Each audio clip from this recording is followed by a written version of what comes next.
Quiet, observant, this Idaho mountain defined every boundary of Tara Westover's childhood. It is a place of severe, jagged peaks, and for Tara, it was a world completely cut off from the rest of the map. To the outside world, she had no legal existence. There was no birth certificate to prove she was born, no medical records to prove she'd been treated, and no school enrollment to mark her growth. She was a ghost in the eyes of her own government. Her father, Gene, enforced this erasure. He was a survivalist who spent his days burying caches of fuel and food in preparation for the apocalypse. He viewed public schools as government brainwashing camps and hospitals as the home of the devil. Because Tara never left the mountain, her father's untreated paranoia became her baseline for truth.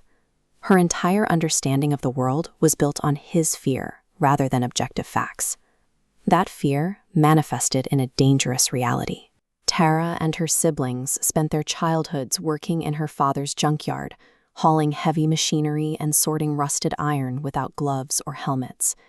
Her father viewed these hazards as a test of faith, insisting that if God willed a child to be safe, no safety gear was necessary. The consequences were visceral. When gas tanks exploded or cars crashed, the family refused medical help.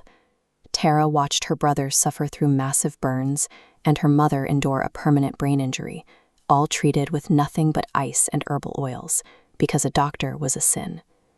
This physical danger was mirrored by an escalating psychological terror.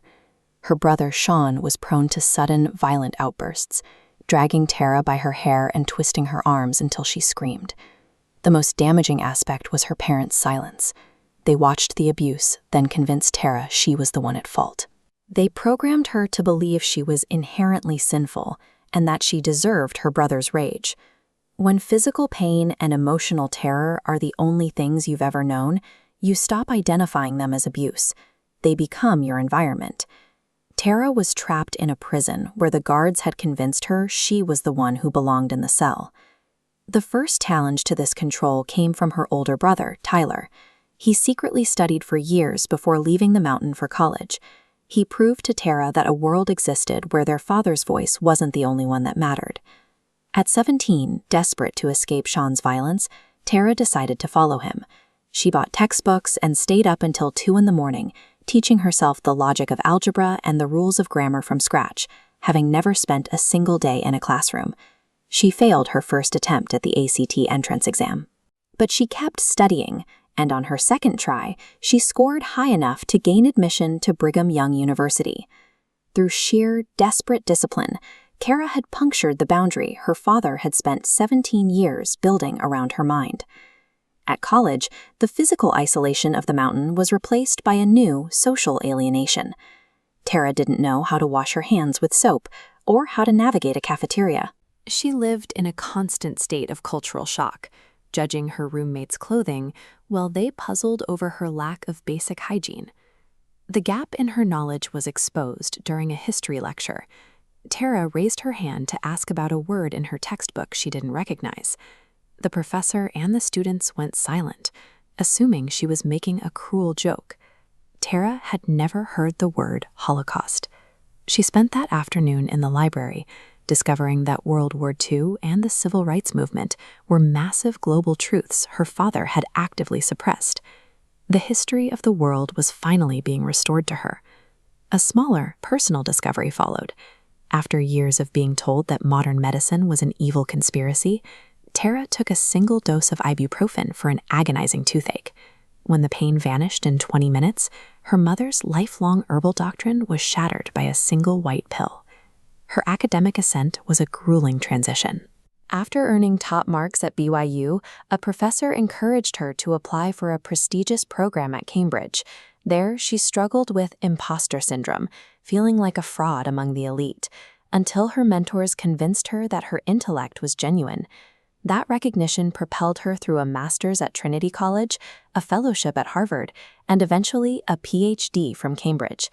Every historical fact she mastered acted as a tool for dismantling the terrifying false reality her family had programmed into her. Now armed with an independent understanding of truth, Tara returned home to confront her parents about Sean's continued violence against his wife and sisters. Her parents responded with the ultimate betrayal. They explicitly sided with Sean. Her father declared that Tara's education had allowed the devil to corrupt her, and her mother refused to stand by her own daughter. They gave Tara an ultimatum. She could remain a part of the family only if she admitted she was crazy, apologized to her brother, and accepted her father's reality once again. This was the final test of her education. She had to choose between the comfort of a familial lie or the painful isolation of her own truth. Tara chose the truth. Because she would not recant her story, her parents excommunicated her, ordering her siblings to block her and effectively erasing her from the family. The cost was a total loss of identity. While finishing her doctorate at Harvard and Cambridge, Tara suffered through night terrors and severe depression, struggling with the guilt of leaving her roots behind. Through distance and therapy, she reached a difficult clarity. Her parents' love only existed when she was under their absolute control.